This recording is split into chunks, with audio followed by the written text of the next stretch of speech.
Happy Friday to all of you who have tuned in today, or if you're watching this episode of Real Living in Bridgeport on Demand. First and foremost, my apologies. My co-hosts, apologies as well. Today, life got the best of us. Something came up at the last minute. So today's episode is coming to you, of course, as a live stream. However, we are a little delayed getting our information, sharing our live stream conversation with you. So thank you for joining us. And by the way, I think this weekend there's so much going on in the Chicago area, a lot of festivals, a smokeout thing that I've heard about. I've never participated, but it seems like it's going to be pretty hot. So let me make sure my co-host is ready to pop into the room. And yes, I see him. He's ready. So let's bring him into the conversation.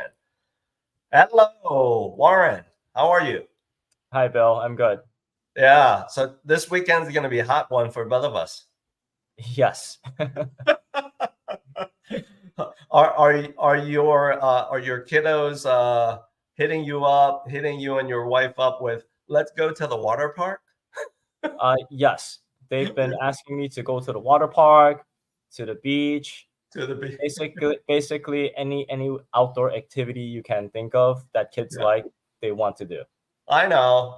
You know, one of the things that we have to live with, living here in the city of Chicago. By the way, if all of you watching, if you live in Chicago, drop a comment, drop an emoji. We'd love to hear from you virtually. And if you don't live here in Chicago, maybe you are tuning in to our episode from afar. Maybe you have plans to move to Chicago. You know, for us, right, Warren, our summer is short and sweet, which means everybody tries to cram in everything they want to do in that 2 to 3 month window. Pretty much. I know what you mean.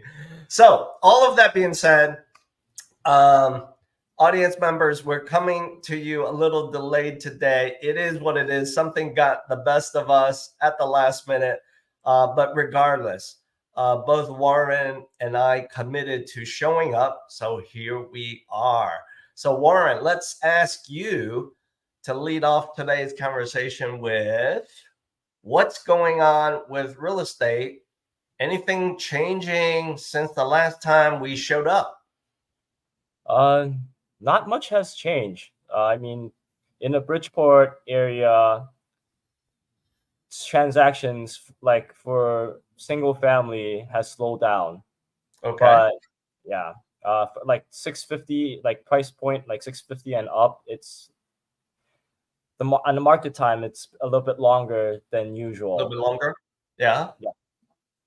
So are you then saying for a property to be sold 650 and less, it's faster? It's definitely a lot faster. Like things that are like under contract faster nowadays, or like these past 2 weeks, it's been things that are 400 or under. Why do you think that is?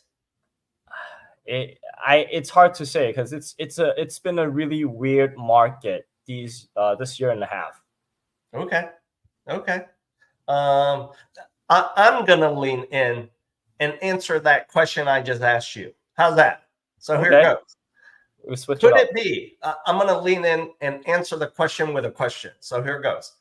Could it be that real estate property with a price point above 650, there's a smaller pool of eligible, ready, willing, able buyers? Because as soon as you move up into a high six figure, a seven figure, financing is a little tougher to source,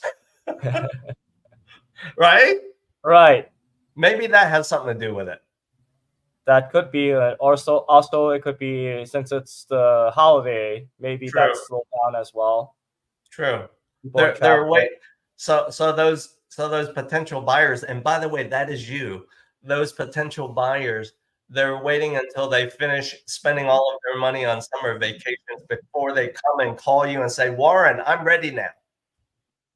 That could be the case, because I mean, right now, the U.S. dollar is so strong. Traveling to like Japan and Europe is such a deal. Yeah, true. I think both you and I have a lot of friends and our family members that are taking advantage of traveling quite a bit, right? Well, at least I see it through their social media feed. Same here. Yeah. It's like literally everyone's going on vacation, like Yeah. overseas. Yeah, overseas. I know. I think from what I can tell, I think some of our mutual social media friends, because I see you chime in sometimes, and or myself, we see them traveling abroad, going back to visit their relatives or whatever the case is, right? Yes. Yeah. All right. Let's now move to another topic I want to kind of snapshot in our live stream today, and that is, Warren, what's your opinion of like what I call multi-generational housing? By the way, let me explain. That's a fancy short term for living with your other family members. What's your take on that? I mean, there's pros and cons. The Right? pros, I would say that you would have someone to like help you make dinner. If you have kids, they could help you take care of the kids, help you take care Yeah. of the house. Right. So I mean, there's some pros to it. The True. downside to me is there's no privacy. Like there's no privacy for you to do your own thing. Like you cannot have over without like being lectured. Right. There's no privacy, meaning at any point in time they can knock on your door and say, "Hey, Warren, are you home?" Yes. However, Warren, let's get real. There is a solution to multi-generational housing, right? I mean, let's break it down to what you and I both do with our business. For those families that might choose to live together, that's why in the neighborhoods such as Bridgeport, in the neighborhood as well as surrounding, that's why there's a lot of multi-units. That's one solution, correct? Right. Okay. And there's enough multi-units, if it's the right one, and if for you and your families, you want to live multi-generationally, that would be the path to explore. What are your thoughts about, let me put a twist on it. What are your thoughts about like a multi-unit with a detached coach house? I think that's the perfect solution. I think that's great. Right? Right. Yeah. Because then there's some distance between each other. Yes. But I think, you know what? I think that's going to be more and more common because through recent times, it seems like the city of Chicago is trying to push the whole concept of ADUs, accessory dwelling units, right? Yes. Yeah. So I think, for certain developers, oh, by the way, that might be you, developer, if you're watching this episode. I think there is a market for multi-generational housing. So if you can develop and build some 2 units with an ADU separated in the back. I think there's a market for that, don't you? I think so too. I mean, I think that's good. There's great potential because I see on social media that in the West Coast, like places like Seattle and California, they have a lot of this going Yeah, on. yeah. And you and I, let's get real. You and I can speak to that. Why? Because we're both Asian, and the reality is with our culture, sometimes, not always, with aging parents, there's that conversation that will sometimes pop up, Yes. right? Yes. Out of curiosity, are your parents or your in-laws really good at adding value? Like they can cook for you and that kind of stuff? I'm curious. I mean, they could help watch the kids when I'm doing showings to my clients, or like Right, doing chores, or like errands, basically, and then they could cook. right. I mean, that's They great can help. cook. Can't Bingo, complain. bingo. That's good to know. Same for my side. They can cook. Sometimes, cook the things that we don't know how to cook, and you can't get it eating out, right? No, or it's Right not on. as healthy as eating at home. Exactly. There's value in eating at home. And for those of you who are watching who may be the aging baby boomer, and maybe you're already thinking about this, which is, hey, let me sell the home that I currently own. You're part of that, what I call silver tsunami that's going to happen. You're going to sell the home that you currently own because you want to live closer to your kids, whether it be, by the way, here in Chicago, and like Warren said, out in Seattle or whatever. I think there's a benefit for you too, because all of a sudden you're not too far from loved ones that want to care for you. In the event of an emergency, you don't have to travel too far. There's no commute, right? Right. So spot on there, spot on there. All right, let's now move our live stream conversation today, this episode, to another topic I want to pick your brain on. Warren, and that is, do you think that in today's times, there will always be people who will forever rent a place? What's your take on that question? I think yes, there will be people that will prefer renting Yeah, over owning a home because of yeah, the more mobility. Basically, like if they travel a lot for work, there's no need to own a home, because sometimes if a pipe bursts or anything happens to the home, you might not yeah. be able to attend to it. But if True, you're renting a place, the landlord have to deal with it. true. Yeah, you push that responsibility onto someone else, the landlord. And let's you and I get real with each other, Warren. Would you agree? Single guys, single males, they never want to buy a home. They fear commitment, Yeah, right? a good amount, yes, I would say so. I agree. In my experience, that seems to be the case. So why am I asking this question of you, Warren? It's because today, in today's conversation, I want to drop this in front of you, kind of provoke you to think about this. What if there's a solution to allow someone to rent a property with an option to purchase it? Do you think that has some impact for a certain segment of maybe some of your clients?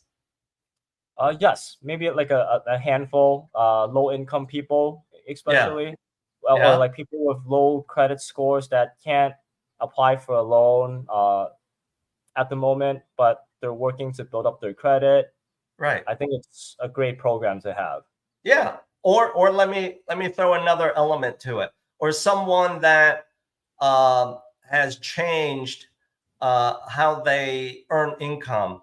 They left their corporate W-2 job to being a self-employed consultant, and all of a sudden they're like, OMG, it's kind of difficult for me to get traditional financing, but they still want to find a permanent place, right? Would you agree to that? Yeah. So the reason why I'm bringing this up with you is because a 10-second commercial here. My company, we do offer this unique solution. It's called rent to own, you pick the home. Meaning, for those of you out there who may be thinking, I just need to rent right now, but eventually I will want to buy, here is how this works. You get to pick the home of your choice with Warren. And then we, Warren, you and me with my company, we actually buy the home and we turn right around and rent to John Doe. Oh. Yeah. See, there is a solution, right? Times are changing. Times are changing. People's definition of how they want to own a home is changing. So we do offer this solution. So for all of you watching us today, if that might intrigue you, that might just intrigue you because you're at that point in time where you're realizing that I don't want to be a forever renter. There will come a point in time where I want to own my own home, but you're not ready today. Think about what I just said. Rent to own, you pick the home. So how can you get in touch with Warren and myself to help you get started in this journey? It's really simple. All you need to do is simply scan the QR codes that you see here next to our headshot. Both Warren and I are ready, willing, and certainly able to start a conversation with you to help you explore whether this is a possibility for you. So Warren, as we wrap up today, thank you for showing up, right? Even though both of us had some last minute thing that delayed us. Thank you for showing up. Stay cool this weekend. It's going to be a hot one. And yes, your kiddos that want to go to the water park, I'm right there with them. Who doesn't? All right, everyone. That's it for now. Until Warren and I see you in the next episode of Real Living in Bridgeport. Adios. All right. Have a nice weekend, everyone.